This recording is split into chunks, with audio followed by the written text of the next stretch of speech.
ਡੱਬ ਕੇ ਵਾਹੇ ਤੇ ਰੱਜ ਕੇ ਦੁਨੀਆ ਦਾ ਢਿੱਡ ਭਰਦਾ ਜਾਵੇ। ਜੇਠ ਹਾੜ ਦੀਆਂ ਧੁੱਪਾਂ, ਪੋਹ ਮਾਘ ਦੀਆਂ ਰਾਤਾਂ, ਪਿੰਡੇ ਤੇ ਹੰਡਾਵੇ ਸੌਣ ਭਾਦੋ ਦੀਆਂ ਬਰਸਾਤਾਂ। ਧਰਤੀ ਦਾ ਜਾਇਆ ਧਰਤੀ ਨੂੰ ਸਜਦਾ ਕਰਦਾ ਜਾਵੇ। ਸਾਡਾ ਕਿਸਾਨ ਜਿਸ ਦੇ ਸਵਾਲਾਂ ਨਾਲ ਜੁੜਿਆ ਉਸ ਦੇ ਹੱਲ ਲੱਭਣ ਦੀ ਫਿਰਾਕ ਵਿੱਚ ਲੱਗਿਆ। PTC ਨਿਊਜ਼ ਦਾ ਖਾਸ ਉਪਰਾਲਾ ਸੋਨਾਲੀਕਾ ਕਿਸਾਨ ਹੈਲਪਲਾਈਨ ਸ਼ੋਅ ਸੀਜ਼ਨ 2 ਲੈ ਹਾਜ਼ਰ ਹਾਂ ਮੈਂ, ਜਿਸ ਦੇ ਪੇਸ਼ਕਰਤਾ ਨੇ ਸੋਨਾਲੀਕਾ ਸਿਕੰਦਰ ਅਤੇ ਐਸੋਸੀਏਟ ਸਪਾਂਸਰ ਨੇ ESS ਗਲੋਬਲ। ਇਹ ਜੋ ਨੰਬਰ ਤੁਹਾਡੀ ਸਕਰੀਨ ਤੇ ਫਲੈਸ਼ ਹੋ ਰਿਹਾ ਨਾ, ਜੋ ਕਿ ਹੈ 93 195 92 96 9, ਇਸ ਉੱਤੇ ਤੁਸੀਂ ਮਿਸਡ ਕਾਲ ਕਰ ਦਿਓ। ਸਾਡੀ ਟੀਮ ਤੁਹਾਡੇ ਨਾਲ ਸੰਪਰਕ ਕਰਦੀ ਹੈ ਅਤੇ ਕਿਸਾਨੀ ਨਾਲ ਜੁੜੇ ਤੁਹਾਡੇ ਸਵਾਲ ਜਾਣਦੀ ਹੈ। ਤੇ ਅੱਜ ਦਾ ਜਿਹੜਾ ਵਿਸ਼ਾ ਹੈ ਉਹ ਹੈ ਝੋਨੇ ਦੀ ਫਸਲ ਵਿੱਚ ਪੈਣ ਵਾਲੇ ਪ੍ਰਮੁੱਖ ਕੀੜੇ ਅਤੇ ਉਸ ਦੀ ਰੋਕਥਾਮ ਨਾਲ ਜੁੜਿਆ। ਤੇ ਇਸ ਬਾਰੇ ਗੱਲ ਕਰਨ ਲਈ ਖਾਸ ਪੰਜਾਬ ਖੇਤੀਬਾੜੀ ਯੂਨੀਵਰਸਿਟੀ ਤੋਂ ਸਾਡੇ ਨਾਲ ਡਾਕਟਰ ਕਮਲਜੀਤ ਸਿੰਘ ਸੂਰੀ ਨੇ। ਡਾਕਟਰ ਸਾਹਿਬ ਜੀ ਆਇਆਂ ਨੂੰ। ਡਾਕਟਰ ਸਾਹਿਬ, ਪਹਿਲਾ ਤਾਂ ਸਵਾਲ ਜਿਹੜਾ ਮਨ ਵਿੱਚ ਉਹ ਇਹੀ ਉੱਠਦਾ ਹੈ ਕਿ ਉਹ ਕਿਹੜੇ ਕੀੜੇ ਮਕੌੜੇ ਨੇ ਜਿਸ ਦਾ ਖਦਸ਼ਾ ਜਿਹੜਾ ਉਹ ਝੋਨੇ ਦੀ ਫਸਲ ਦੌਰਾਨ ਜਿਹੜੇ ਕਿਸਾਨ ਨੇ ਉਹਨਾਂ ਨੂੰ ਰਹਿੰਦਾ। ਬਿਲਕੁਲ ਠੀਕ ਹੈ ਜੀ। ਝੋਨੇ ਦੀ ਫਸਲ ਜਾਂ ਬਾਸਮਤੀ ਦੀ ਫਸਲ ਉੱਪਰ ਤਿੰਨ ਤਰ੍ਹਾਂ ਦੇ ਕੀੜੇ ਮਕੌੜੇ ਮੁੱਖ ਤੌਰ 'ਤੇ ਹਮਲਾ ਕਰਦੇ ਹਨ। ਪਹਿਲੀ ਕਿਸਮ ਹੈ ਜਿਹੜੇ ਕਿ ਪੱਤੇ ਖਾਂਦੇ ਆ ਜੀ, ਜਿਵੇਂ ਪੱਤਾ ਲਪੇਟ ਹੋ ਗਿਆ, ਰਾਈ ਸਿਸਪਾ ਹੋ ਗਿਆ, ਕੰਡੇ ਵਾਲੀ ਭੁੰਡੀ ਹੋ ਗਿਆ। ਦੂਸਰੀ ਕਿਸਮ ਉਹ ਜਿਹੜੇ ਗੋਭ ਕਾਣੀ ਕਰਦੇ, ਜਿਸ 'ਚ ਗੋਭ ਦੀਆਂ ਸੁੰਡੀਆਂ ਹੋ ਗਈਆਂ ਜੀ, ਚਾਹੇ ਚਿੱਟੀ ਸੁੰਡੀ ਹੋ ਗਈ, ਪੀਲੀ ਸੁੰਡੀ ਹੋ ਗਈ ਜਾਂ ਗੁਲਾਬੀ ਸੁੰਡੀ ਹੋ ਗਈ। ਔਰ ਤੀਸਰੀ ਕੈਟਾਗਰੀ ਜਿਹੜੀ ਕਿ ਪਿਛਲੇ ਕੁਝ ਸਮੇਂ ਤੋਂ ਬਹੁਤ ਇੰਪੋਰਟੈਂਟ ਹੋ ਗਈ ਆ, ਉਹ ਹੈ ਜੀ ਰਸ ਚੂਸਣ ਵਾਲੇ ਕੀੜੇ, ਜਿਹੜੇ ਕਿ ਆਮ ਕਿਸਾਨ ਵੀਰ ਕਾਲਾ ਤੇਲਾ, ਚਿੱਟਾ ਤੇਲਾ ਆਖਦੇ ਹਨ। ਮਤਲਬ ਕਿ ਇਹਨਾਂ ਸਾਰਿਆਂ ਬਾਰੇ ਅਸੀਂ ਚਰਚਾ ਵੀ ਕਰਾਂਗੇ ਅੱਜ, ਤੇ ਕਿਵੇਂ ਤੁਸੀਂ ਇਹਨਾਂ ਤੋਂ ਬਚ ਸਕਦੇ ਹੋ ਉਹ ਵੀ ਤੁਹਾਨੂੰ ਡਾਕਟਰ ਸਾਹਿਬ ਵੱਲੋਂ ਦੱਸਿਆ ਜਾਵੇਗਾ। ਤੇ ਡਾਕਟਰ ਸਾਹਿਬ, ਇਸ ਪ੍ਰੋਗਰਾਮ ਦੇ ਵਿੱਚ ਅਸੀਂ ਕਿਸਾਨਾਂ ਨਾਲ ਸਿੱਧਾ ਸੰਪਰਕ ਜਿਹੜਾ ਉਹ ਸਾਧਦੇ ਹਾਂ। ਉਹਨਾਂ ਦੇ ਸਵਾਲ ਜਿਹੜੇ ਨੇ ਉਹ ਫੋਨ ਦੇ ਜ਼ਰੀਏ, ਉਹ ਵੀਡੀਓ ਦੇ ਜ਼ਰੀਏ ਉਹ ਤੁਹਾਡੇ ਤੱਕ ਪਹੁੰਚਦੇ ਨੇ। ਤੇ ਪਹਿਲੇ ਕਾਲਰ ਜਿਹੜੇ ਨੇ ਉਹ ਸਾਡੇ ਨਾਲ ਜੁੜ ਗਏ ਨੇ, ਉਹਨਾਂ ਦਾ ਸਵਾਲ ਕੀ ਹੈ ਉਹ ਜਾਣਦੇ ਹਾਂ। ਹਾਂਜੀ, ਕੀ ਨਾਂ ਹੈ ਜੀ ਤੁਹਾਡਾ, ਕਿੱਥੋਂ ਬੋਲ ਰਹੇ ਹੋ? ਨਿਰਮਲ ਸਿੰਘ ਜੀ, ਤੇ ਸਿੰਘ ਦਾ ਪੁੱਤਰ ਆ ਮੈਂ ਜੀ। ਅੱਛਾ ਨਿਰਮਲ ਜੀ, ਤੁਸੀਂ ਆਪਣਾ ਸਵਾਲ ਪੁੱਛੋ ਸਾਡੇ ਨਾਲ ਪੰਜਾਬ ਖੇਤੀਬਾੜੀ ਯੂਨੀਵਰਸਿਟੀ ਤੋਂ। ਸਪਰੇਅ ਕਿਹੜੀ ਕਰਨੀ ਚਾਹੀਦੀ ਹੈ ਜੀ? ਅਸੀਂ ਗਰੀਬ ਕਿਸਾਨ ਆ, ਵੀ ਫਸਲ ਦੱਸੋ, ਫਸਲ ਤੇ ਕਿਹੜੀ ਸਪਰੇਅ ਕਰੀਏ? ਜਿਹੜੀ ਤੁਸੀਂ ਗੱਲ ਪੁੱਛੀ ਆ ਕਿਹੜੀ ਸਪਰੇਅ ਕਰੀਏ, ਤੇ ਸਭ ਤੋਂ ਪਹਿਲਾਂ ਤਾਂ ਮੈਂ ਇਹ ਦੱਸਣਾ ਚਾਹਾਂਗਾ ਕਿ ਬੇਲੋੜੀਆਂ ਸਪਰੇਆਂ ਨਹੀਂ ਆਪਾਂ ਨੂੰ ਕਰਨੀਆਂ ਚਾਹੀਦੀਆਂ। ਬੇਲੋੜੀ ਖਰਚਾ ਕਰੋਗੇ, ਵਾਤਾਵਰਣ ਨੂੰ ਪ੍ਰਦੂਸ਼ਿਤ ਕਰੋਗੇ, ਮਿੱਤਰ ਕੀੜੇ ਉਹਦੇ ਨਾਲ ਨਸ਼ਟ ਹੋ ਜਾਂਦੇ ਆ। ਸੋ ਸਭ ਤੋਂ ਜ਼ਰੂਰੀ ਆ ਕਿ ਸਭ ਤੋਂ ਪਹਿਲਾਂ ਸਰਵੇਖਣ ਕਰੋ ਖੇਤ ਵਿੱਚ ਆਪਣੇ, ਪਤਾ ਲੱਗੇ ਕਿ ਕੀ ਕੋਈ ਸਮੱਸਿਆ ਹੈਗੀ ਵੀ ਹੈ, ਕੀ ਕੋਈ ਕੀੜਾ ਮਕੌੜਾ ਹੈ ਕਿ ਨਹੀਂ ਹੈ। ਅੰਨ੍ਹੇਵਾਹ ਕੀਟਨਾਸ਼ਕ ਦੀ ਜਾਂ ਕਿਸੇ ਵੀ ਜ਼ਹਿਰ ਦੀ ਆਪਾਂ ਵਰਤੋਂ ਨਹੀਂ ਕਰਨੀ। ਸੋ ਜ਼ਰੂਰੀ ਆ ਕਿ ਤੁਸੀਂ ਆਪਣੇ ਖੇਤ ਦਾ ਨਿਰੰਤਰ ਸਰਵੇਖਣ ਕਰਦੇ ਰਹੋ। ਹੁਣ ਮਹੀਨੇ ਦੀ ਫਸਲ ਤੁਹਾਡੀ ਹੋ ਗਈ ਆ, ਤੇ ਹਰ ਹਫ਼ਤੇ ਤੁਸੀਂ ਆਪਣੇ ਖੇਤ ਵਿੱਚ ਜਾ ਕੇ ਤੇ ਗੌਰ ਨਾਲ ਵੇਖੋ ਕਿ ਉੱਥੇ ਕੋਈ ਕੀੜਾ ਮਕੌੜੇ ਦਾ ਹਮਲਾ ਹੈ। ਜਿਸ ਤਰ੍ਹਾਂ ਪਹਿਲਾਂ ਮੈਂ ਦੱਸ ਕੇ ਹਟਿਆ ਆ ਕਿ ਤਿੰਨ ਤਰ੍ਹਾਂ ਦੇ ਕੀੜੇ ਮਕੌੜੇ ਆ। ਜੇ ਤੁਸੀਂ ਉੱਥੇ ਖੇਤ 'ਚ ਵੇਖਦੇ ਆ ਗੋਭਾ ਸੁੱਕੀਆਂ ਆ, ਤੇ ਗੋਭਾ ਸੁੱਕਣ ਦਾ ਕਾਰਨ ਹੁੰਦਾ ਆ ਉਹਦੇ ਤਣੇ ਦੇ ਗੜੂਏ, ਜਿਹੜੇ ਕਿ ਤਿੰਨ ਤਰ੍ਹਾਂ ਦੇ ਆ, ਪੀਲਾ ਹੋ ਸਕਦਾ, ਚਿੱਟਾ ਹੋ ਸਕਦਾ, ਗੁਲਾਬੀ, ਪਰ ਤਿੰਨਾਂ ਦਾ ਨੁਕਸਾਨ ਜਿਹੜਾ ਇੱਕੋ ਵਰਗਾ ਹੀ ਆ। ਤੋ ਜ਼ਰੂਰੀ ਆ ਕਿ ਪਹਿਲਾਂ ਤੁਸੀਂ ਵੇਖੋ ਕਿ ਤੁਹਾਡੀਆਂ ਗੋਭਾ ਸੁੱਕੀਆਂ ਉੱਥੇ। ਜੇ ਤੁਹਾਨੂੰ ਗੋਭਾ ਸੁੱਕੀਆਂ ਲੱਗਦੀਆਂ ਆ ਤੇ ਗੋਭਾ ਸੁੱਕੀਆਂ ਵੇਖ ਕੇ ਵੀ ਅੰਨ੍ਹੇਵਾਹ ਸਪਰੇਅ ਨਹੀਂ ਕਰਨੀ ਤੁਸੀਂ। ਤੇ ਜ਼ਰੂਰੀ ਆ ਕਿ ਤੁਸੀਂ ਇਹ ਵੇਖੋ ਕਿ ਕੀ ਆਰਥਿਕ ਅਗਾਰ ਆ ਗਿਆ। ਆਰਥਿਕ ਅਗਾਰ ਤੋਂ ਭਾਵ ਆ ਕਿ ਉਹ ਲੈਵਲ ਜਿੱਥੇ ਕਿ ਆਪਾਂ ਉਹਨੂੰ ਸਪਰੇਅ ਕਰੀਏ ਤੇ ਆਪਾਂ ਨੂੰ ਕੋਈ ਮੁਨਾਫਾ ਹੋਵੇ, ਵਾਤਾਵਰਣ ਨੂੰ ਨੁਕਸਾਨ ਘੱਟ ਹੋਵੇ।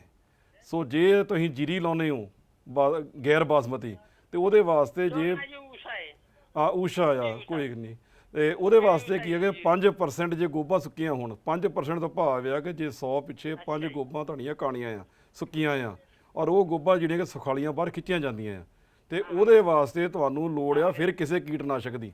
ਜੇ ਤੁਹਾਡਾ 1 2 3% ਆ ਤੇ ਤੁਸੀਂ ਸਰਵੇਖਣ ਕਰਦੇ ਰਹੋ, ਆਪਾਂ ਨੂੰ ਕਿਸੇ ਚੀਜ਼ ਦੀ ਲੋੜ ਨਹੀਂ ਹੈ। ਤੇ ਜੇ ਤੁਹਾਡੇ ਪੱਤੇ ਖਾਧੇ ਹੋ, ਪੱਤਿਆਂ ਨੁਕਸਾਨ ਹੋਇਆ ਆ, ਸੋ ਜ਼ਰੂਰੀ ਆ ਕਿ ਤੁਸੀਂ ਗੌਰ ਨਾਲ ਵੇਖੋ। ਜੇ ਤੁਹਾਡੇ 10% ਪੱਤੇ ਖਾਧੇ ਹੋ ਆ 100 ਦੇ ਪਿੱਛੇ, ਤੇ ਫਿਰ ਉਹ ਸਮਝ ਲਓਗੇ ਤੁਹਾਡਾ ਪੱਤਾ ਲਪੇਟ ਦਾ ਹਮਲਾ ਆ। ਫਿਰ ਸਰਵੇਖਣ ਕਰਨ ਤੋਂ ਬਾਅਦ ਫਿਰ ਤੁਹਾਨੂੰ ਉਹਦੇ ਵਾਸਤੇ ਕੋਈ ਚੀਜ਼ ਕਰਨ ਦੀ ਲੋੜ ਆ। ਔਰ ਇਹ ਵੀ ਨਹੀਂ ਕਿ ਆਪਾਂ ਕੀਟਨਾਸ਼ਕ ਹੀ ਕਰਨੇ ਆ। ਜਦ ਤੱਕ ਨਿਸਾਰਾ ਨਹੀਂ ਹੁੰਦਾ ਤੇ ਤੁਸੀਂ ਸਭ ਤੋਂ ਵਧੀਆ ਤਰੀਕਾ ਕਿ ਨਾਰੀਅਲ ਜਾਂ ਮੋਂਜੇ ਦੀ ਡੋਰੀ ਲੈ ਕੇ ਆਪ ਲੱਗ ਜਾਓ, ਇੱਕ ਪਾਸੇ ਆਪਣੇ ਨਾਲ ਦਾ ਸਾਥੀ ਲਾ ਲਓ, 20 ਤੋਂ 25 ਮੀਟਰ ਲੰਬੀ ਡੋਰੀ ਲੈ ਕੇ ਇੱਕ ਪਾਸਿਓਂ ਨਿਕਲ ਕੇ ਦੂਜੇ ਪਾਸੇ ਜਾਓ, ਰਗੜ ਦਿਓ ਪੱਤੇ ਨੂੰ, ਔਰ ਉਸੇ ਤਰ੍ਹਾਂ ਮੁੜਦੇ ਪੈਣੀ ਵਾਪਸ ਆ ਜਾਓ।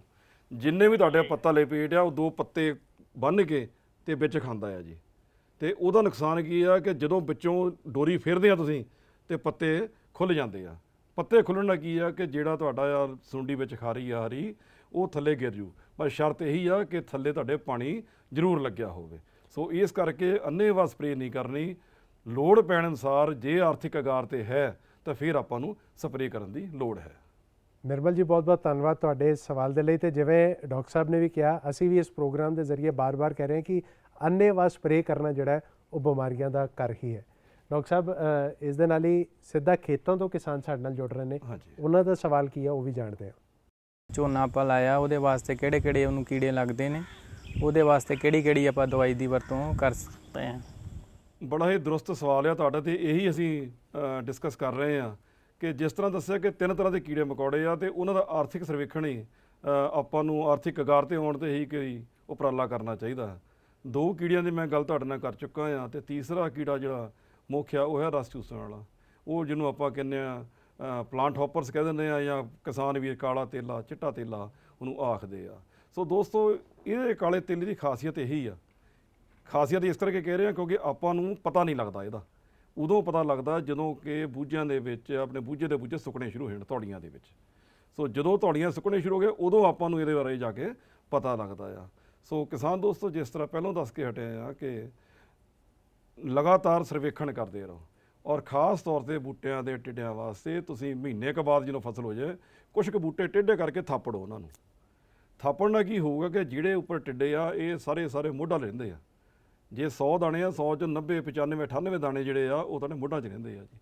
ਤੇ ਜਦੋਂ ਤੁਸੀਂ ਉਹਨੂੰ ਝਾੜੋਗੇ, ਮਾੜਾ ਜਿਹਾ ਥਾਪਣੋਗੇ, ਤਾਂ ਇਹ ਪਾਣੀ ਜਿਹੜਾ ਥੱਲੇ ਖੜਾ ਉਹਦੇ ਉੱਪਰ ਤਰਦੇ ਨਜ਼ਰ ਆਉਣਗੇ। ਤੇ ਜੇ ਤੁਹਾਡੇ 5-7 ਦਾਣੇ ਨਜ਼ਰ ਆਉਣ ਫਿਰ ਹੀ ਆਪਾਂ ਨੂੰ ਕਿਸੇ ਤਰ੍ਹਾਂ ਦੀ ਉਪਰਾਲਾ ਕਰਨ ਦੀ ਲੋੜ ਆ ਇਹਦੀ ਰੋਕਥਾਮ ਵਾਸਤੇ।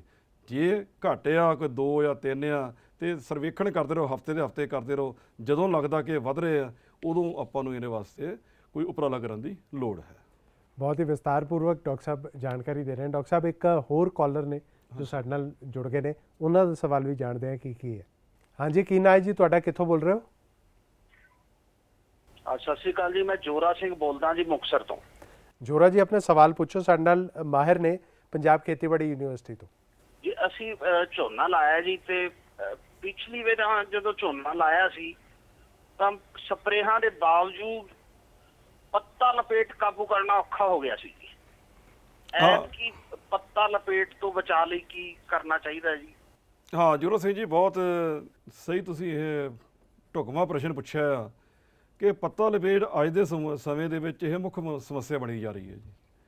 ਔਰ ਇਹਦੇ ਵਾਸਤੇ ਸਭ ਤੋਂ ਜ਼ਰੂਰੀ ਇਹੀ ਆ ਕਿ ਆਪਾਂ ਲਗਾਤਾਰ ਸਰਵੇਖਣ ਕਰਦੇ ਰਹੀਏ, ਕਿਉਂਕਿ ਹੁਣ ਜਿਹੜਾ ਸਮਾਂ ਆ ਜੁਲਾਈ ਅਖੀਰ ਤੋਂ ਲੈ ਕੇ ਤੇ ਅਗਸਤ ਤੱਕ ਇਹਦੇ ਵਾਸਤੇ ਬਿਲਕੁਲ ਢੁਕਵਾਂ ਆ।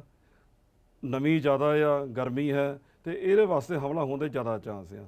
ਸੋ ਸਭ ਤੋਂ ਜ਼ਰੂਰੀ ਇਹੀ ਹੈ ਕਿ ਜਦੋਂ ਇਹਦੀ ਆਰਥਿਕ ਕਗਾਰ ਆ ਜਾਵੇ, ਕਹਿਣ ਤੋਂ ਭਾਵ ਹੈ ਕਿ ਜਦੋਂ 10% ਪੱਤੇ ਨੁਕਸਾਨੇ ਜਾਣ, ਤੇ ਉਦੋਂ ਹੀ ਆਪਾਂ ਇਹਦਾ ਉਪਰਾਲਾ ਕਰਨਾ ਰੋਕਥਾਮ ਦਾ। ਕਿਉਂਕਿ ਜੇ ਜ਼ਿਆਦਾ ਹਮਲਾ ਹੋ ਜਾਏ, 25-30% ਤੱਕ ਚੱਲ ਜਾਏ, ਤਾਂ ਬੂਟੇ ਦੇ ਜੇ ਪੱਤੇ ਖਾ ਲਏ ਨੇ ਉਹ ਸਾਰੇ ਚਿੱਟੇ ਹੋ ਜਾਂਦੇ ਆ। ਤੇ ਜੇ ਆਪਾਂ ਨੂੰ ਕੋਈ ਸਪਰੇਅ ਵੀ ਕਰਦੇ ਆ, ਕੁਝ ਵੀ ਕਰਦੇ ਆ, ਤਾਂ ਆਪਾਂ ਨੂੰ ਐਂ ਲੱਗਦਾ ਕੀੜਾ ਮਰਿਆ ਨਹੀਂ। ਸੋ ਸਭ ਤੋਂ ਪਹਿਲਾਂ ਜ਼ਰੂਰੀ ਆ ਕਿ ਕੀੜੇ ਬਾਰੇ ਆਪਾਂ ਚੰਗੀ ਤਰ੍ਹਾਂ ਜਾਣੀਏ। ਇਹ ਕੀੜਾ ਜਿਵੇਂ ਦੱਸ ਕੇ ਹਟੇ ਆ, 2 ਪੱਤੇ ਫੋਲਡ ਕਰਕੇ ਵਿੱਚੋਂ ਖਾਂਦਾ ਆ, ਤੇ ਜਦੋਂ ਵੀ ਦੇਖੋਗੇ ਤੇ ਹਰੇ ਪੱਤੇ ਜਿਹੜੇ ਆ ਉਹ ਚਿੱਟੇ ਹੋਣੇ ਸ਼ੁਰੂ ਹੋ ਜਾਂਦੇ ਆ। ਤੇ ਜਿਹੜਾ ਪੱਤਾ 2 ਤਿਹਾਈ ਤੁਹਾਡਾ ਖਾਧਾ ਗਿਆ, ਚਿੱਟਾ ਹੋ ਗਿਆ, ਉਹਨੂੰ ਨੁਕਸਾਨੇ ਪੱਤੇ ਗਿਣਨਾ। ਇੱਕ ਪਾਸਿਓਂ ਖੇਤ 'ਚ ਵੜ ਕੇ ਦੂਜੇ ਪਾਸੇ ਤੁਸੀਂ ਨਿਕਲ ਜਾਣਾ ਆ, ਇਸੇ ਤਰ੍ਹਾਂ ਦੂਸਰੇ ਪਾਸਿਓਂ ਆ ਜਾਣਾ ਆ, ਤੇ 10 ਕੁ ਫਰਲੰਘਾਂ ਲੰਘ ਕੇ ਤੇ ਤੁਸੀਂ ਰੋਕ ਕੇ ਉੱਥੇ ਕਾਊਂਟ ਕਰੋ ਕਿੰਨੇ ਕੁ ਤੁਹਾਡੇ ਪੱਤੇ ਖਰਾਬ ਹੋਏ ਆ। ਜੇ ਲੱਗਦਾ 8-10% ਪੱਤੇ ਖਰਾਬ ਹੋਏ ਆ, ਤੁਹਾਡੇ ਨੁਕਸਾਨੇ ਗਏ ਆ, ਫਿਰ ਆਪਾਂ ਨੂੰ ਜੇ ਤੇ ਨਿਸਾਰਾ ਨਹੀਂ ਹੋਇਆ ਤੇ ਡੋਰੀ ਮੁੰਜਦੀ ਆ ਨਾਰੀਅਲ ਦੀ ਫੇਰ ਕੇ, ਜਿਵੇਂ ਦੱਸਿਆ। ਜੇ ਨਿਸਾਰਾ ਹੋ ਚੁੱਕਿਆ ਫਸਲ ਦਾ, ਤੇ ਉਦੋਂ ਆਪਾਂ ਨੂੰ 3 ਕੀਟਨਾਸ਼ਕ ਬਹੁਤ ਹੀ ਅਸਰਦਾਰ ਆ, ਜਿੱਦਾਂ ਕਿ ਫੇਮ ਆ 20 ml ਪ੍ਰਤੀ ਕਿੱਲੇ ਹਿਸਾਬ ਨਾਲ ਵਰਤ ਸਕਦੇ ਹੋ, ਜਾਂ ਤੁਸੀਂ ਕਲੋਰਪਾਇਰੀਫਾਸ 1 ਲੀਟਰ ਪ੍ਰਤੀ ਏਕੜ ਹਿਸਾਬ ਨਾਲ ਵਰਤ ਸਕਦੇ ਹੋ, ਜਾਂ ਤੀਸਰਾ ਕਾਰਤਾਫਾਈਡੋਗਲਾਈਡ, ਜਿਹੜੇ ਕਿਸਾਨ ਵੀਰ ਪ੍ਰਦਾਨ ਪਾਉਂਦੇ ਆ ਉਹੀ ਸਾਲਟ ਆ ਕਾਰਤਾਫਾਈਡੋਗਲਾਈਡ, ਪਰ ਸਪਰੇਅ ਵਾਲਾ ਆ 75 ਤਾਕਤ, 170 ਗ੍ਰਾਮ ਪ੍ਰਤੀ ਕਿੱਲੇ ਹਿਸਾਬ ਨਾਲ ਇਹਨੂੰ ਆਪਾਂ ਵਰਤ ਸਕਦੇ ਹਾਂ, ਤੇ ਇਹਦਾ ਬੜਾ ਵਧੀਆ ਰੋਕਥਾਮ ਹੋ ਜਾਏਗੀ। ਇੱਥੇ ਮੈਂ ਦੱਸਣਾ ਜ਼ਰੂਰ ਚਾਹੂੰਗਾ ਕਿਸਾਨ ਦੋਸਤੋ ਕਿ ਜਿਹੜੇ ਸਿੰਥੈਟਿਕ ਤੁਸੀਂ ਪੈਸਟੀਸਾਈਡ ਵਰਤਦੇ ਆ ਉਹਦੀ ਵਰਤੋਂ ਬਿਲਕੁਲ ਨਾ ਕਰੋ। ਸਿੰਥੈਟਿਕ ਦਾ ਭਾਵ ਹੈ ਡੈਲਟਾ ਮੈਥਰਿਨ, ਸਾਈਪਰ ਮੈਥਰਿਨ, ਪਿਛਲੇ ਸਮੇਂ ਦੇ ਵਿੱਚ ਤੁਹਾਡਾ ਬਾਈਫੈਂਥਰਿਨ ਸੀ, ਲੈਮਡਾ ਸੈਲੋਥਰਿਨ ਆ, ਇਹਦੀ ਵਰਤੋਂ ਤੋਂ ਬਿਲਕੁਲ ਗੁਰੇਜ਼ ਕਰੋ, ਕਿਉਂਕਿ ਇਹਦਾ ਨਾਲ ਨੁਕਸਾਨ ਆਪਾਂ ਨੂੰ ਪਤਾ ਨਹੀਂ ਲੱਗਦਾ, ਦਿਖਦਾ ਨਹੀਂ, ਪਰ ਇੱਕ ਹੋਰ ਜਿਹੜਾ ਕੀੜਾ ਮੁੱਖ ਬਣੀ ਜਾਣ ਡਿਆ ਕਾਲਾ ਤੇਲਾ ਚਿੱਟਾ ਤੇਲਾ ਆਖਦੇ ਹੋ, ਉਹਦੇ ਵਾਸਤੇ ਇਹ ਸਮੱਸਿਆ ਕ੍ਰੀਏਟ ਕਰਦਾ ਹੈ ਜੀ। ਬਹੁਤ ਹੀ ਟੁਕਵੇਂ ਤੁਹਾਡੇ ਸਵਾਲ ਆ ਰਹੇ ਨੇ ਤੇ ਡਾਕਟਰ ਸਾਹਿਬ ਵੱਲੋਂ ਇਸ ਦਾ ਜਵਾਬ ਜਿਹੜਾ ਬੜਾ ਵਿਸਤਾਰਪੂਰਵਕ ਦਿੱਤਾ ਜਾ ਰਿਹਾ ਹੈ। ਇੱਥੇ ਵੇਲਾ ਇੱਕ ਛੋਟੇ ਜਿਹੇ ਬ੍ਰੇਕ ਦਾ ਹੈ। ਬ੍ਰੇਕ ਤੋਂ ਬਾਅਦ ਮੁੜ ਹਾਜ਼ਰ ਹੋਵਾਂਗੇ। ਤੁਸੀਂ ਵੇਖਦੇ ਰਹੋ ਸੋਨਾਲੀਕਾ ਕਿਸਾਨ ਹੈਲਪਲਾਈਨ ਸ਼ੋ ਸੀਜ਼ਨ 2।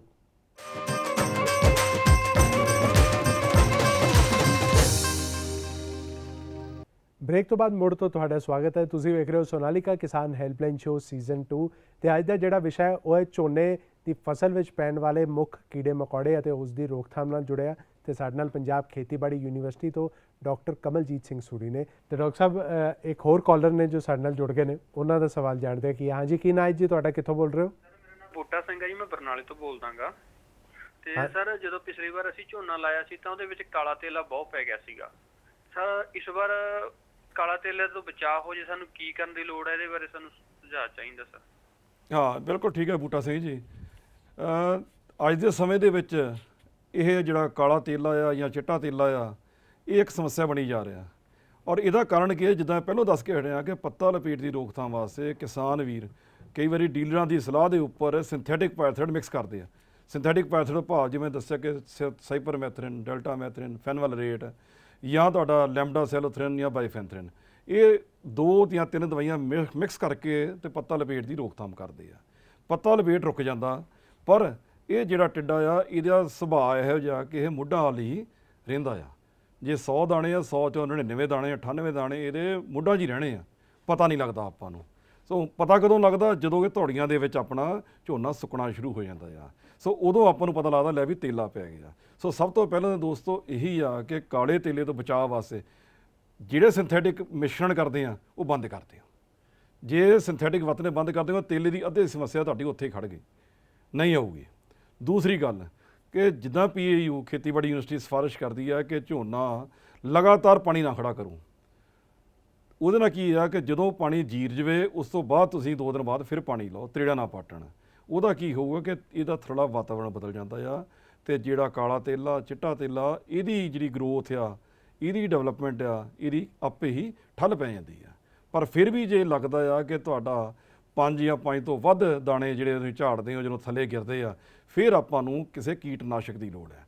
ਔਰ ਕੀਟਨਾਸ਼ਕ ਵੀ ਦੋਸਤੋ ਜਿਹੜੀ ਖੇਤੀਬਾੜੀ ਯੂਨੀਵਰਸਿਟੀ ਸਿਫਾਰਿਸ਼ ਕਰਦੀ ਆ ਉਹ ਵਰਤਣੇ, ਖਾਸ ਤੌਰ 'ਤੇ ਜਿੱਦਾਂ ਪਾਈਮੈਟਰੋਜ਼ਿਨ ਆ, ਚੈਸ ਦੇ ਨਾਂ 'ਤੇ ਆਉਂਦੀ ਆ, ਉਹ ਵਰਤ ਸਕਦੇ ਹੋ, ਜਾਂ ਕਿਊਨਲ ਫੋਸ ਆ, ਐਕਲਕਸ ਆ, ਉਹ ਤੁਸੀਂ ਵਰਤ ਸਕਦੇ ਹੋ। ਪਰ ਧਿਆਨ ਦੇ ਦੀ ਲੋੜ ਆ ਦੋਸਤੋ ਕਿ ਜਦੋਂ ਆਪਾਂ ਇਹ 2 ਕੀਟਨਾਸ਼ਕ ਜਾਂ ਤੀਜਾ ਇਮਿਡਾਕਲੋਪ੍ਰਿਡ ਹੈ, ਕੌਨਫੀਡੋਰ 40 ml ਪ੍ਰਤੀ ਏਕੜ ਦੇ ਹਿਸਾਬ ਨਾਲ ਜਦੋਂ ਵਰਤਣਾ ਹੈ ਤਾਂ ਗੋਲ ਨੋਜ਼ਲ ਵਰਤਣੀ ਆ ਤੇ ਜਿੰਨਾ ਹੋ ਸਕੇ ਨੀਵਾਂ ਫੁਹਾਰਾ ਕਰਕੇ ਮਾਰਨਾ ਆ। ਔਰ ਇਸ ਤੋਂ ਅਲੱਗਾ ਕੀ ਹੈ ਕਿ ਘੱਟੋ ਘੱਟ ਤੁਸੀਂ 5 ਢੋਲੀਆਂ ਲਾਉਣੀਆਂ ਆ। ਇਹ ਨਾ ਹੋਵੇ ਕਿ 2 ਜਾਂ 3 ਢੋਲੀਆਂ 'ਚ ਆਪਾਂ ਕੀਲਾ ਕੱਢ ਦਈਏ। ਸੋ 5 ਘੱਟੋ ਘੱਟ 7-8 ਢੋਲੀਆਂ ਮੀਨਸ 100 ਲੀਟਰ ਪਾਣੀ ਘੱਟੋ ਘੱਟ ਵਰਤਣਾ ਆ, ਨੀਵਾਂ ਕਰਕੇ ਗੋਲ ਨੋਜ਼ਲ ਵਰਤ ਕੇ ਫਿਰ ਆਪਾਂ ਇਹਨੂੰ ਕਰਨਾ ਆ। ਸੋ ਜੇ ਇਸ ਤਰ੍ਹਾਂ ਕਰਾਂਗੇ ਤੇ ਕਾਲੇ ਤੇਲਾ ਜਿਹੜਾ ਪਿਛਲੀ ਵਾਰੀ ਤੁਹਾਡੀ ਸਮੱਸਿਆ ਬਣਿਆ ਸੀਗਾ ਤੇ ਆਸ ਕਰਦੇ ਹਾਂ ਕਿ ਐਤਕੀ ਤੁਹਾਡਾ ਨਹੀਂ ਨੁਕਸਾਨ ਕਰੇਗਾ। ਬਹੁਤ ਹੀ ਵਿਸਤਾਰਪੂਰਵਕ ਤੇ ਬੜੀ ਖਾਸ ਜਾਣਕਾਰੀ ਜਿਹੜੀ ਹੈ ਉਹ ਡਾਕਟਰ ਸਾਹਿਬ ਵੱਲੋਂ ਦਿੱਤੀ ਗਈ। ਡਾਕਟਰ ਸਾਹਿਬ ਇੱਕ ਹੋਰ ਕਿਸਾਨ ਨੇ ਜੋ ਸਾਡੇ ਨਾਲ ਸਿੱਧਾ ਖੇਤਾਂ ਤੋਂ ਜੁੜ ਰਹੇ ਨੇ, ਉਹਨਾਂ ਦਾ ਸਵਾਲ ਵੀ ਜਾਣਦੇ ਕੀ ਹੈ। ਮੈਂ ਮਲਕੀਤ ਸਿੰਘ ਜੀ, ਪਿੰਡ ਲਾਗੇ ਤਾਰਾਗੜ੍ਹ ਦਾ ਰਹਿਣ ਵਾਲਾ ਜੀ। 1509 ਦੇ ਜਿਹੜੇ ਲੰਮੇ ਬੂਟੇ ਨਿਕਲਦੇ ਆ, ਇਹਦਾ ਕੀ ਇਲਾਜ ਆ? ਹਾਂਜੀ ਮਲਕੀਤ ਸਿੰਘ ਜੀ, ਜਿਹੜਾ ਤੁਸੀਂ ਲੰਬੇ ਬੂਟਿਆਂ ਦੀ ਗੱਲ ਕਰਦੇ ਆ, ਇਹ ਵੀ ਇੱਕ ਬਹੁਤ ਹੀ ਵੱਡੀ ਸਮੱਸਿਆ ਕਹਿ ਸਕਦੇ ਆ, ਖਾਸ ਤੌਰ 'ਤੇ ਬਾਸਮਤੀ 'ਚ। ਤੁਸੀਂ 1509 ਲਾਉਂਦੇ ਹੋ ਜਾਂ 11-21 ਵੀ ਜਿਹੜੇ ਕਿਸਾਨ ਵੀਰ ਲਾਉਂਦੇ ਆ, ਉਹਨਾਂ ਵਿੱਚ ਵੀ ਕਈ ਵਾਰੀ ਇਹਦੀ ਸਮੱਸਿਆ ਆਉਂਦੀ ਹੈ ਲੰਬੇ ਬੂਟਿਆਂ ਦੀ। ਇਹ ਲੰਬੇ ਬੂਟੇ ਹੋਣਾ ਬੇਸਿਕਲੀ ਇੱਕ ਇਹ ਅਲਾਮਤ ਆ ਜਿਹਨੂੰ ਆਪਾਂ ਬਿਮਾਰੀ ਕਹਿੰਦੇ ਆ, ਫੁੱਟ ਰੌਟ ਦੀ, ਪੈਰਾਂ ਦਾ ਗਲਣਾ। ਸੋ ਇਹਦੇ ਨਾਲ ਕੀ ਆ ਕਿ ਕੁਛ ਕੁ ਜਦੋਂ ਇਹ ਉੱਲੀ ਰੋਗ ਪੈਂਦਾ ਆ ਤੇ ਕੁਛ ਕੁ ਬੂਟੇ ਜਿਹੜੇ ਆ ਉਹ ਲੰਬੇ ਹੋਣੇ ਸ਼ੁਰੂ ਹੋ ਜਾਂਦੇ ਆ। ਅਕਸਰ ਤੁਸੀਂ ਵੇਖਿਆ ਹੋਊਗਾ ਕਿ ਜਿਹੜੀਆਂ ਗੰਢਾਂ ਆ, ਗੰਢਾਂ ਉੱਪਰ ਜੜ੍ਹਾਂ ਨਿਕਲੇ ਨੇ ਥੱਲੇ ਗੰਢਾਂ 'ਤੇ, ਜਾਂ ਗੁਲਾਬੀ ਰੰਗ ਦੀ ਜਿੱਦਾਂ ਆਪਣੀ ਪੱਗ ਦੀ ਪੈਂਦੇ ਆ ਉਹਦੇ ਵਰਗੇ ਗੁਲਾਬੀ ਜਿਹੇ ਧੱਬੇ ਬਣ ਜਾਂਦੇ ਆ, ਬਿੰਦੀਆਂ ਬਣ ਜਾਂਦੀਆਂ।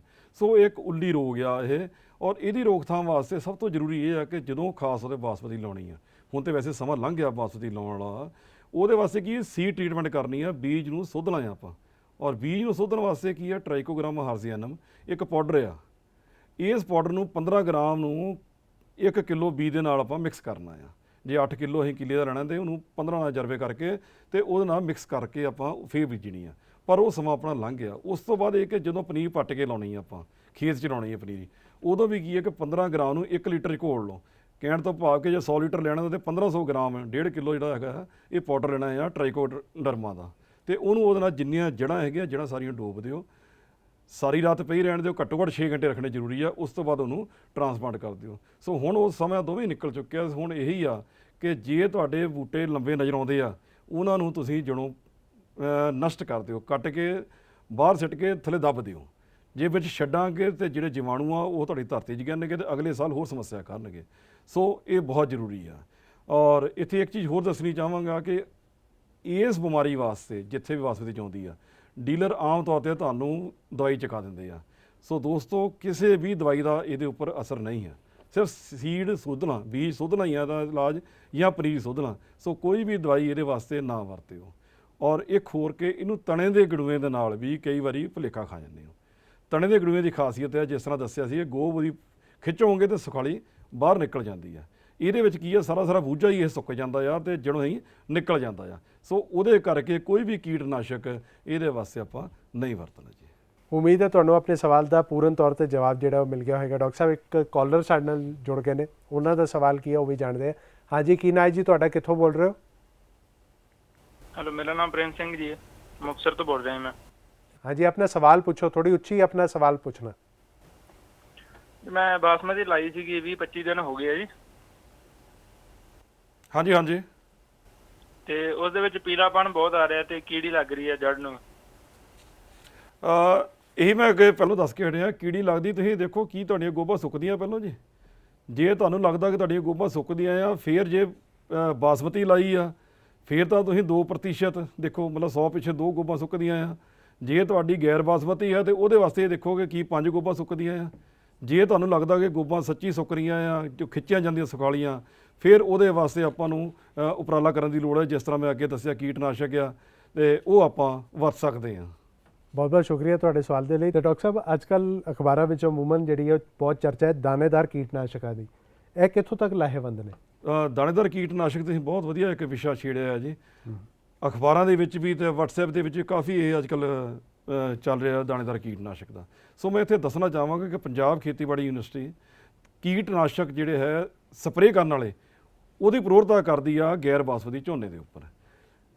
ਕੋਈ ਵੀ ਦਾਣੇਦਾਰ ਕੀਟਨਾਸ਼ਕ ਦੀ ਸਿਫਾਰਿਸ਼ ਖੇਤੀਬਾੜੀ ਯੂਨੀਵਰਸਿਟੀ ਝੋਨੇ ਦੇ ਉੱਪਰ ਨਹੀਂ ਕਰਦੀ। ਹਾਂ, ਬਾਸਮਤੀ ਦੇ ਵਿੱਚ ਪੱਤਾ ਲਪੇਟ ਔਰ ਗੋਭ ਦੀ ਸੁੰਡੀ ਵਾਸਤੇ ਅਸੀਂ ਦਾਣੇਦਾਰ ਕੀਟਨਾਸ਼ਕਾਂ ਦੀ ਸਿਫਾਰਿਸ਼ ਕੀਤੀ ਆ। ਜਿਸ ਤਰ੍ਹਾਂ ਕਿ ਤੁਹਾਡਾ ਪਦਾਨ ਆ, ਕਾਰਤਾਫਾਈਟੋਕਲੋਰਾਈਡ 4% ਆ, ਉਹ 10 ਕਿਲੋ ਪ੍ਰਤੀ ਏਕੜ ਦੇ ਹਿਸਾਬ ਨਾਲ ਆ, ਜਾਂ ਫਟੈਰਾ ਆ, ਉਹ ਆਪਾਂ ਸਿਫਾਰਿਸ਼ ਕੀਤੀ ਆ, ਜਾਂ ਰੀਜੈਂਟ ਹੈ, ਇਹਦੀ ਆਪਾਂ ਸਿਫਾਰਿਸ਼ ਕੀਤੀ ਆ। ਕਿਉਂਕਿ ਬਾਸਮਤੀ ਦੇ ਵਿੱਚ ਇਹਦਾ ਜਿਹੜਾ ਇਕਨੋਮਿਕਸ ਆ ਉਹ ਫਿੱਟ ਬਹਿ ਜਾਂਦੀ ਆ।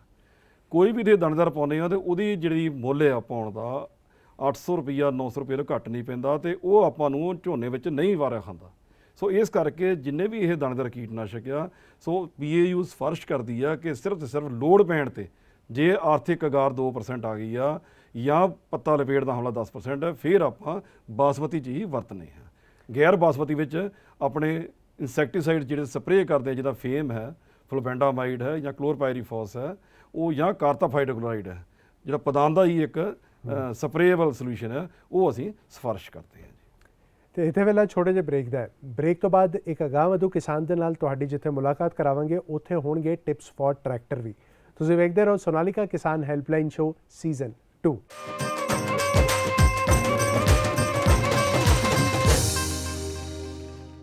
ਬ੍ਰੇਕ ਤੋਂ ਬਾਅਦ ਮੁੜ ਤੋਂ ਤੁਹਾਡਾ ਸਵਾਗਤ ਹੈ। ਤੁਸੀਂ ਵੇਖ ਰਹੇ ਹੋ ਸੋਨਾਲੀਕਾ ਕਿਸਾਨ ਹੈਲਪਲਾਈਨ ਸ਼ੋ ਸੀਜ਼ਨ 2, ਅਤੇ ਉਹ ਕਿਸਾਨ ਜੋ ਬਾਕੀ ਕਿਸਾਨਾਂ ਲਈ ਮਿਸਾਲ ਬਣਦੇ ਨੇ, ਕੁਝ ਵੱਖਰਾ ਕਰਦੇ ਨੇ, ਕੁਝ ਨਵੇਕਲਾ ਕਰਦੇ ਨੇ ਅਤੇ ਬਣਦੇ ਨੇ ਅਗਾਂਹਵਧੂ ਕਿਸਾਨ। ਅਜਿਹੇ ਇੱਕ ਕਿਸਾਨ ਨਾਲ ਆਓ ਕਰਾਉਣੇ ਹਾਂ ਤੁਹਾਡੀ ਮੁਲਾਕਾਤ।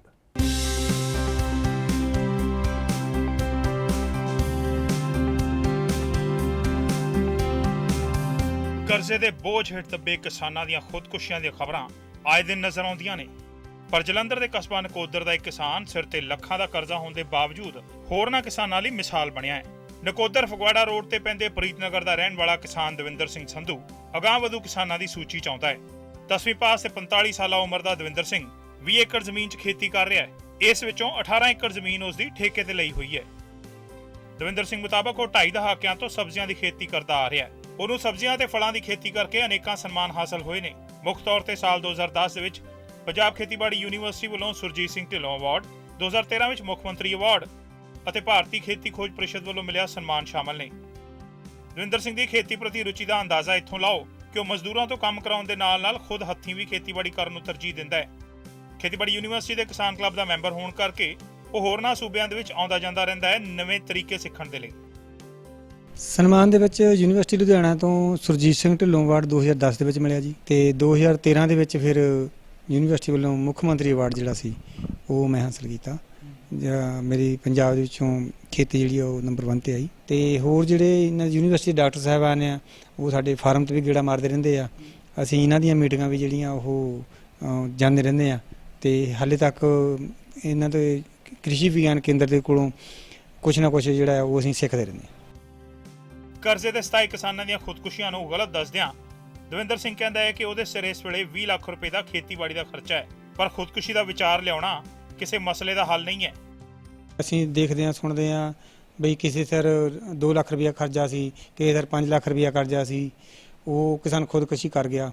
ਤੇ ਮੈਂ ਉਹਨਾਂ ਨੂੰ ਕਿਸਾਨਾਂ ਨੂੰ ਇਹ ਕਹਿਣਾ ਚਾਹੁੰਦਾ ਹਾਂ ਬਈ ਕਿਸਾਨ ਵੀਰੋ, ਖੁਦਕੁਸ਼ੀਆਂ ਨਾਲ ਕੁਝ ਨਹੀਂ ਹੋਣਾ। ਮੇਰੇ ਸਿਰ ਵੀ ਕਰਜ਼ਾ ਜਿਹੜਾ 20 ਲੱਖ ਤੋਂ ਉੱਪਰ ਆ, ਪਰ ਮੈਂ ਖੁਦਕੁਸ਼ੀ ਵਾਲੇ ਰਾਹ ਨਹੀਂ ਜਾ ਰਿਹਾ। ਮੈਂ ਹੁਣ ਕਿਸਾਨਾਂ ਨੂੰ ਇਹ ਬੇਨਤੀ ਕਰਨਾ ਚਾਹੁੰਦਾ ਵੀ ਹਾਲੇ ਤੁਹਾਡੇ ਤੋਂ ਵੱਡੇ ਵਾਲੇ ਬੈਠੇ ਆ, ਅਸੀਂ ਨਹੀਂ ਖੁਦਕੁਸ਼ੀਆਂ ਕਰ ਰਹੇ ਤੇ ਤੁਸੀਂ ਕਿਉਂ ਕਰ ਰਹੇ? 5-7 ਲੱਖ ਦੀ ਕਿਹੜੀ ਗੱਲ ਆ? ਕੋਈ ਸੀਜ਼ਨ ਵਧੀਆ ਲੱਗ ਗਿਆ ਤੇ ਇੱਧਰ ਉੱਧਰ ਹੋ ਜਾਊਗਾ। ਖੇਤੀਬਾੜੀ ਨੂੰ ਪੂਰੀ ਤਰ੍ਹਾਂ ਸਮਰਪਿਤ ਦਵਿੰਦਰ ਸਿੰਘ ਸੰਧੂ ਉਹਨਾਂ ਲੋਕਾਂ ਦੇ ਲਈ ਪ੍ਰੇਰਣਾ ਸਰੋਤ ਹੈ ਜਿਹੜੇ ਆਰਥਿਕ ਮਜਬੂਰੀਆਂ ਅੱਗੇ ਗੋਡੇ ਟੇਕ ਕੇ ਕਿਸਾਨੀ ਤੋਂ ਦੂਰ ਹੁੰਦੇ ਨੇ। ਪੀਟੀਸੀ ਨਿਊਜ਼ ਦੇ ਲਈ ਨਕੋਦਰ ਤੋਂ ਪਤਰਸ ਮਸੀਹ ਦੀ ਰਿਪੋਰਟ। ਇਹਨਾਂ ਦੀ ਸੋਚ ਨੂੰ ਤਾਂ ਹੈ ਸਾਡਾ ਸਲਾਮ। ਅਤੇ ਹੁਣ ਤੁਸੀਂ ਆਪਣੇ ਸੋਨਾਲੀਕਾ ਟਰੈਕਟਰ ਦੀ ਸਾਂਭ ਸੰਭਾਲ ਕਿਵੇਂ ਕਰ ਸਕਦੇ ਹੋ, ਇਸ ਲਈ ਪੇਸ਼ ਨੇ ਟਿਪਸ ਫॉर ਟਰੈਕਟਰ। ਟਰੈਕਟਰ ਦੀ ਹੋਂਦ ਨੇ ਖੇਤੀਬਾੜੀ ਦੀ ਦੁਨੀਆ ਨੂੰ ਬਦਲ ਕੇ ਰੱਖ ਦਿੱਤਾ ਸੀ। ਇਸੇ ਨੇ ਨਾ ਸਿਰਫ ਕਿਸਾਨਾਂ ਦੀ ਮਿਹਨਤ ਨੂੰ ਬਚਾਇਆ, ਸਗੋਂ ਉਤਪਾਦਨ ਵਿੱਚ ਵੀ ਵਾਧਾ ਕੀਤਾ। ਅਤੇ ਇਹੀ ਵਜ੍ਹਾ ਹੈ ਕਿ ਟਰੈਕਟਰ ਮੌਜੂਦਾ ਸਮੇਂ ਵਿੱਚ ਹਰ ਕਿਸਾਨ ਦੀ ਲੋੜ ਬਣ ਚੁੱਕਿਆ ਹੈ। ਅਜੇ ਵਿੱਚ ਜੇ ਟਰੈਕਟਰ ਦੀ ਸਾਂਭ ਸੰਭਾਲ ਚੰਗੀ ਤਰ੍ਹਾਂ ਕੀਤੀ ਜਾਵੇ ਤਾਂ ਉਹ ਘੱਟ ਖਰਚੇ ਵਿੱਚ ਜ਼ਿਆਦਾ ਫਾਇਦਾ ਦੇ ਸਕਦਾ ਹੈ। ਅੱਜ ਅਸੀਂ ਤੁਹਾਨੂੰ ਦੱਸਾਂਗੇ ਕਿ ਤੁਸੀਂ ਆਪਣੇ ਸੋਨਾਲੀਕਾ ਟਰੈਕਟਰ ਦਾ ਖਿਆਲ ਕਿਵੇਂ ਰੱਖਣਾ ਹੈ। ਇਹ ਪੱਕਾ ਕਰੋ ਕਿ ਕਲਚ ਫ੍ਰੀ ਪੈਡਲ 25 ਤੋਂ 30 ਮਿਲੀਮੀਟਰ ਦੇ ਵਿਚਾਲੇ ਹੀ ਦੱਬਿਆ ਜਾਵੇ। ਇਹ ਪੱਕਾ ਕਰੋ ਕਿ ਟਰੈਕਟਰ ਸਟਾਰਟ ਕਰਦੇ ਹੋਏ ਕਲਚ ਪੈਡਲ ਹੌਲੀ-ਹੌਲੀ ਹੀ ਛੱਡਿਆ ਜਾਵੇ। ਹਰ 1200 ਘੰਟਿਆਂ ਦੇ ਆਪਰੇਸ਼ਨ ਤੋਂ ਬਾਅਦ ਟਰਾਂਸਮਿਸ਼ਨ ਆਇਲ ਬਦਲਿਆ ਜਾਵੇ। ਗੇਅਰ ਲੀਵਰੇਜ ਅਤੇ ਰਬੜ ਪ੍ਰੋਟੈਕਸ਼ਨ ਬੇਲੂਜ਼ ਦੀ ਕੰਡੀਸ਼ਨ ਨੂੰ ਹਮੇਸ਼ਾ ਚੈੱਕ ਕਰਦੇ ਰਹੋ, ਕਿਉਂਕਿ ਇਹ ਗੇਅਰ ਬਾਕਸ ਨੂੰ ਪਾਣੀ ਅਤੇ ਧੂੜ ਤੋਂ ਬਚਾਉਂਦੇ ਨੇ।